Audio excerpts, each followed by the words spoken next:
Hey, what's up everybody? This is C.L.S. all-in-one.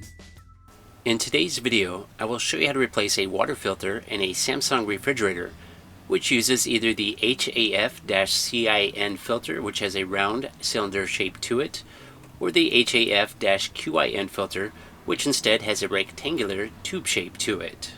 To determine which style filter you will need, you should be able to tell just by looking at the existing water filter.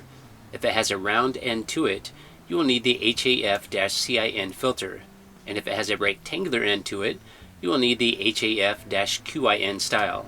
And if you are unsure, you can also look up the filter by searching on a site such as eBay with the keyword Samsung refrigerator water filter plus the model number, which can be found on the inside wall of the fridge.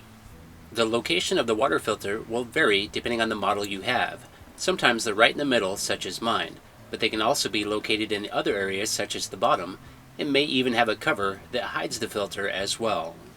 Now that I have determined what water filter I need, it's time to start replacing the old filter. The first step is to locate the water shutoff of the fridge and turn it off. And if there is no shutoff just for the fridge, you will need to just turn off the water main valve for the household. Now I can begin removing the old filter by turning it counterclockwise, then pulling it out.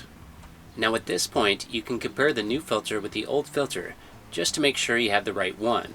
And if for some reason they are different, you will need to reuse the old filter until you find the proper one. But as you can see here, my new one is the same, so it's time to proceed. The old water filter will have some water left in it, so I usually just turn it upside down in a sink to let it drain, then throw it away. Now it's time to install the new filter. So it just slides into the hole with a knob at the end of the filter in a horizontal position, then turns clockwise to lock into position. And here's what it should look like when locked in place, and at this point the water can be turned back on. After installing the new filter, the change water filter indicator light can be reset on this fridge by holding the alarm button for 3 seconds. But depending on your model of fridge, the reset button may be in a different location.